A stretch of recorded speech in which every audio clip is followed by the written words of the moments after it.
சிறந்த அறிவை பெற சிவ வழிபாடு. நாம் ஒவ்வொருவரும் நம்முடைய வாழ்க்கையில் வெற்றியை பெற வேண்டும் என்றால் சமயோஜித புத்தி என்ற ஒன்று வேண்டும். என்னதான் படித்திருந்தாலும் சிறப்பான முறையில் செயல்படுவதற்கு படிப்பறிவை விட சமயோஜன புத்தி என்பது கண்டிப்பான முறையில் வேண்டும். அதே சமயம் நாம் படிக்கின்ற படிப்பை மனதில் நிறுத்தி நல்ல மதிப்பெண்களை எடுத்தால்தான் அதற்குரிய வேலை வாய்ப்பையும் நம்மால் பெற முடியும். இவை அனைத்தையும் ஒரு சேர பெற வேண்டும் என்றால் நம்முடைய அறிவு சிறப்பான முறையில் செயல்பட வேண்டும்.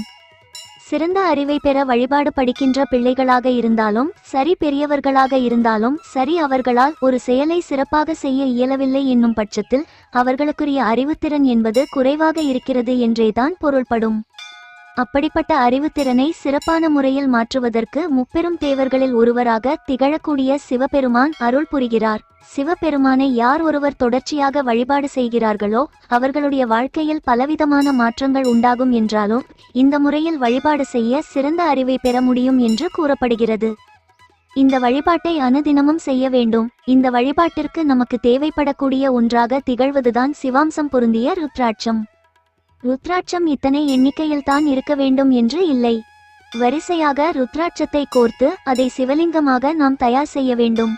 அவ்வாறு தயார் செய்த ருத்ராட்ச சிவலிங்கத்தை நம்முடைய வீட்டு பூஜை அறையில் வைத்து யாருக்கு சிறப்பான கல்வி அறிவு வேண்டுமோ, யார் சிறந்த முறையில் படிக்க வேண்டுமோ அவர்கள் தங்கள் கைப்பட தினமும் சந்தனம் குங்குமம் வைத்து நெய் தீபம் ஏற்றி ஓம் ருத்ராய நமக என்னும் மந்திரத்தை 108 முறை பாராயணம் செய்ய வேண்டும். பிறகு கற்பூர தீப தூப ஆராதனை காட்டி வழிபாடு செய்ய வேண்டும். இப்படி தினமும் சிவலிங்க வடிவில் இருக்கக்கூடிய ருத்ராட்சத்திற்கு வழிபாடு செய்யும் பொழுது சிவபெருமானின் பரிபூரண அருளால் சிறப்பான அறிவை பெற முடியும்.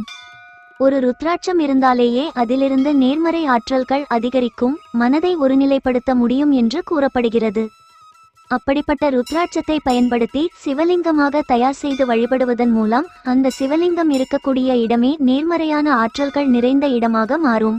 மேலும் இந்த ருத்ராட்சத்தை தங்களுடைய இறுதி நாள் வரை தொடர்ச்சியாக வழிபாடு செய்யும் பொழுது கடைசி வரை சிவபெருமானின் அருளை அவர்களால் பெற முடியும். முடிந்த அளவிற்கு ருத்ராட்சத்தை கோர்க்கும் பொழுது ஒற்றைப்படை எண்ணிக்கையில் கோர்த்து பிறகு சிவலிங்கமாக தயார் செய்வது மிகுந்த பலனை தரும். சிவஸ்வரூபமாக திகழக்கூடிய ருத்ராட்சத்தை பயன்படுத்தி இந்த முறையில் சிவபெருமானை வழிபாடு செய்ய சிறப்பான அறிவை பெற முடியும்.